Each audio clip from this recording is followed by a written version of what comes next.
बिस्मिल्लाहिर्रहमानिर्रहीम। देखती आँखों सुनते कानों चौधरी का सलाम। अज दा करने ब्लॉग शुरू। मैनू उम्मीद है कि जितने मेरे और जितने मेरा चैनल यूट्यूब पर देखने वाले बहन भाई और जितने फैन हैं उन्हें वो सब खैरियत नाल होवणगे ते मेरियां दुआवां हमेशा उन्हां नाल रहिंदियां। ते मैं तुहाडे सामने बिल्कुल ठीक ठाक और मेरे नाल अली है ये माशाल्लाह बिल्कुल खैरियत नाल। ते मैनू उम्मीद है कि जितने भरावां रोज़े रखे होंगे उन्होंने सब अच्छे गुजरे होने क्योंकि तकरीबन रोज़े दो अली दो रोज़े रह गए यार दो ही जी। उम्मीद तो यही है क्योंकि फवाद चौधरी यही कह रहे कि रोज़े 3 होंगे जी 29 का कोई चांस नहीं है। ठीक तो है फिर इसका मतलब है ये रोज़े दो ही रह गए क्योंकि अज 28 गुजर गए तो कल 29 तो परसों 3 जी बिल्कुल। तो इस हिसाब नाल जुम्मे नूं ईद बनेगी माशाल्लाह जुमे मुबारक नूं ईद बनेगी और माशाल्लाह खुतबे दो होवणगे ते बाकी जेड़ी ईद की सब नूं मेरी तरफ से एडवांस पहला ईद मुबारक। इंशाल्लाह मैं ईद का व्लॉग बनाऊंगा और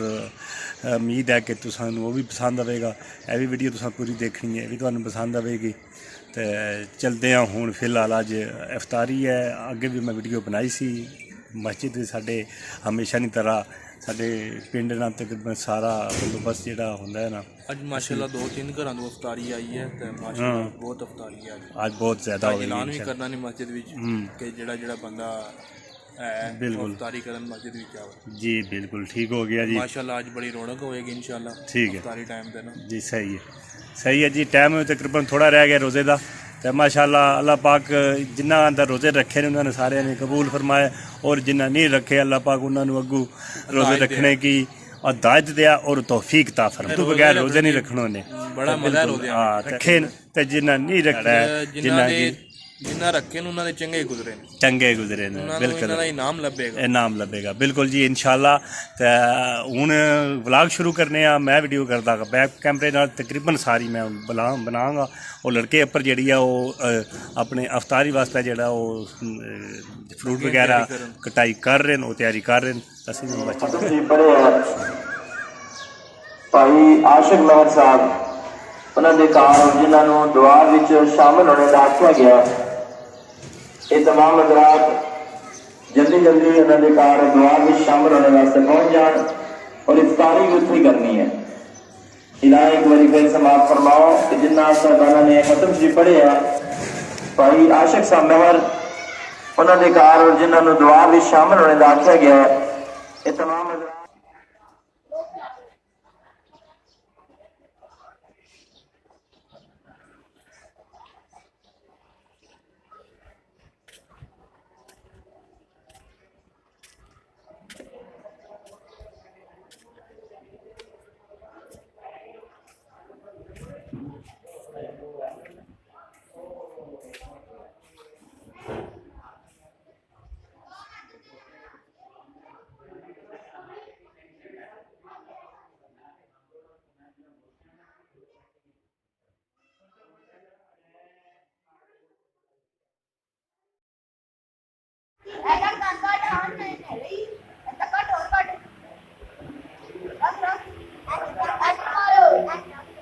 बच्चे जेड़े न माशाल्लाह लगे न फ्रूट की कटाई हो रही है इफ्तारी वास्ते बाम फ्रूट जेड़े है वो माशाल्लाह तकरीबन इन्हें कटाई कर दी है। हल्की हमेशा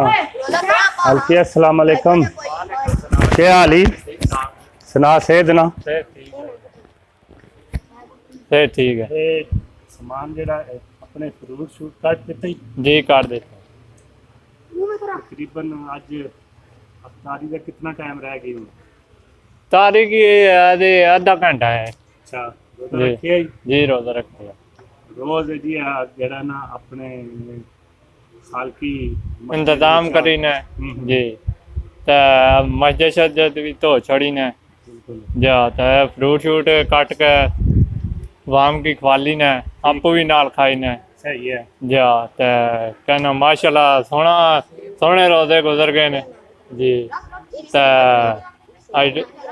28 रोजा तो कल इंशाल्लाह 29 तो चांस है ने ईद ने भी नहीं भी ने जा کوشش یہ 3 روزے ہون جا جتھے تیری ہلینی طرف عید مبارک، میری طرفوں سارے ویوز کی دیکھنے والوں کی جتنے بھی باہر والے ملک ہیں سارے کی عید مبارک جی۔ تو فروٹ شوٹ کٹ گیا تو رمضان جڑا ہے الوداع ہونے والا ہے، تھوڑے کل نہیں دن نہیں ہے، اس کنے جمعرات نو عید منائی جائے، نہیں بھی منائی جا سکنی چانس ہیں کیونکہ آ رہے ہیں کنا سے چاند نہیں نظر آنے کے چانس ہیں جی۔ صحیح ہے، بالکل ٹھیک ہو گیا جی، بہترین زبردست جی، گڈ ہو جڑے باہر والے ملک ہیں انہاں کی میری طرفوں ہلینی طرفوں بہت عید مبارک ہوا ہے جا، دوان سے عید مبارک ہوا ہے، بالکل عید بلاگ بنانا چاہیے جا انشاءاللہ۔ اعلان کیتا نمازی حضرات جڑا نا مسجد آ کے روزہ کھولن تو اعلان دوبارہ پھر کریں گے۔ تانوں ایک بندے نال اور بھی ملاقات کرانی ہے، بار ملاقات کرانی ہے چھڑی صرف ہجے بلانا نہیں کہ ماشاءاللہ علی جڑا اے تکاف بیٹھے ہے تو ماشاء 1-2 دن رہ گیا ماشاءاللہ، یا 1 یا 2 تو انشاءاللہ تکاف اٹھیں گے، اور میرا پورا دل ہے کہ انہوں نے ویڈیو میں بنا اور جڑا ولاگ بنا تو ماشاءاللہ انہوں نے ولاگ میں چاہنا اور سارے لوگ دیکھن تو انشاءاللہ تھوڑے دن رہ گئے، علی تھوڑا چہرہ پر کر دے، بس چہرہ کر سکنے، ٹھیک ہے جی ماشاءاللہ اتقاف بیٹھے ہے تو بہت اچھی گل ہے جڑے جڑے آج آمنے انہوں پہ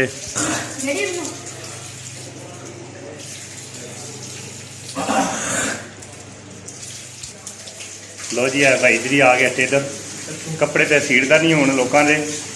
تے ہن کتے بچے نہ بھی فیڈر پینے والے نے سوٹی ہے بھی مارنا چکا گلی بھی پھٹ گیا ہے نا، اصل چوکھے ہوں نظر آ گئی نا،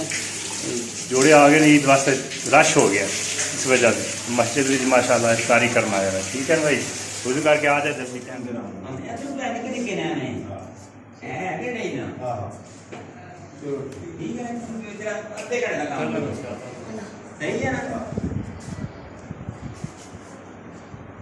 اس طرح آپ نے بلانا ہے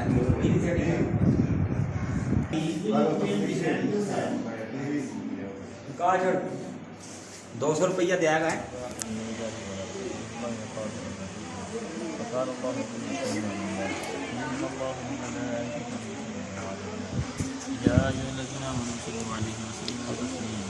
اللهم صل على سيدنا محمد وعلى آل سيدنا محمد وبارك وسلم سبحان ربك رب العزة عما يصفون وسلام على المرسلين والحمد لله رب پانی چیک کر لو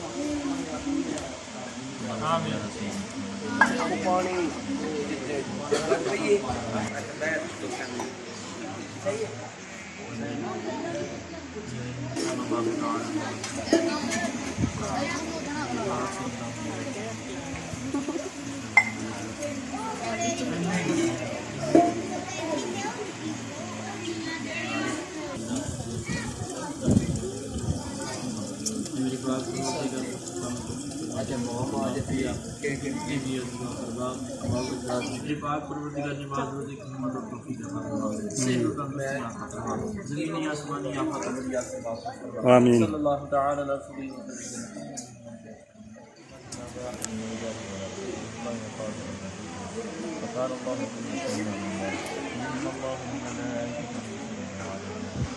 يا أيها الذين آمنوا صلوا عليه وسلموا تسليما اللهم صل على سيدنا محمد وعلى آل سيدنا محمد وبارك وسلم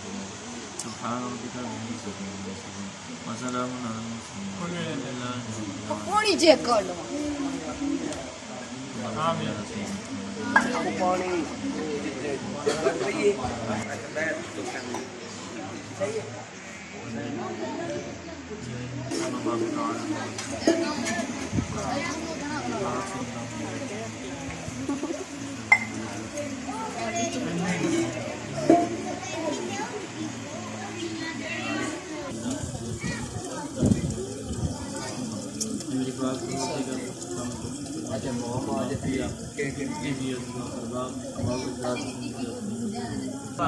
یا الہی حضور علیہ الصلوۃ والسلام کے امام نے خواہشات کی اپنا خصوصی فضل و کرم کے شامل فرما میرے پاک پروردگار نماز روزے کی ہمت اور توفیق عطا فرما صحت و تندرستی عطا فرما زمینی آسمانی آفات سے واپس فرما آمین صلی اللہ تعالی علیہ وسلم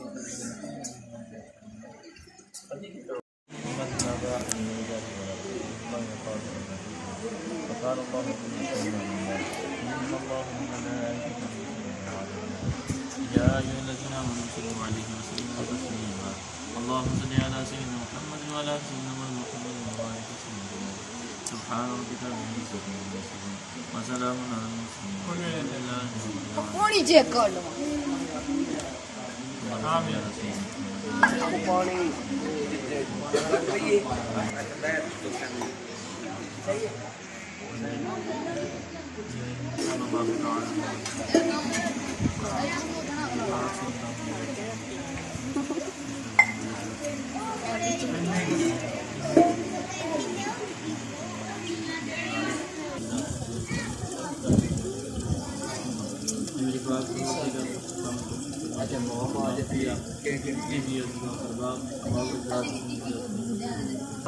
یا الہی حضور علیہ الصلوۃ والسلام کے امام نے خواہشات کی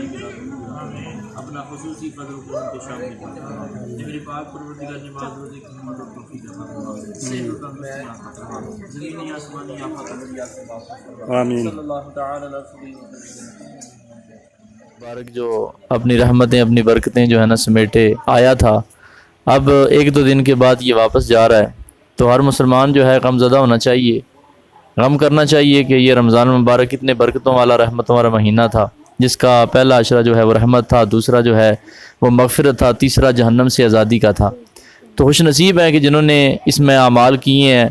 روزے بھی رکھے ہیں، نمازیں بھی پڑھی ہیں، تراویح بھی ادا کی ہے، خوش نصیب ہیں وہ، اور بد نصیب ہیں کہ جو کچھ بھی نہیں کر سکے، نہ انہوں نے روزے رکھے ہیں، نہ تراویح ادا کی ہے، نمازیں نہ پڑھ سکیں۔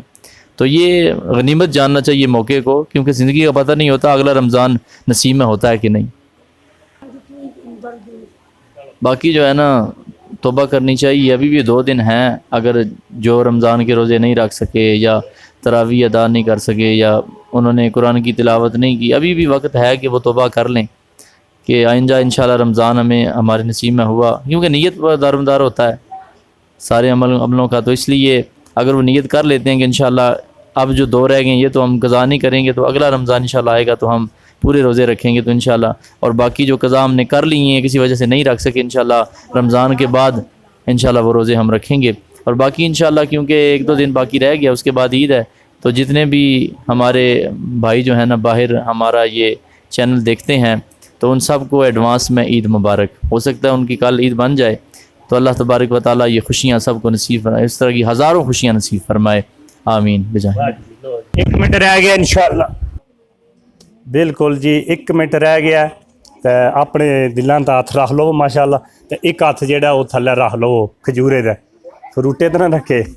تو روزہ جہا ہے وہ لگیا کھلن۔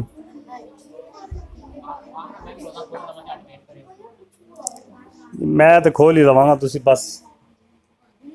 بچے ہی آئے نے، بڑے پھر بھی نہیں آئے، اعلان بھی کیتا ہے، بہرحال چلو اللہ پاک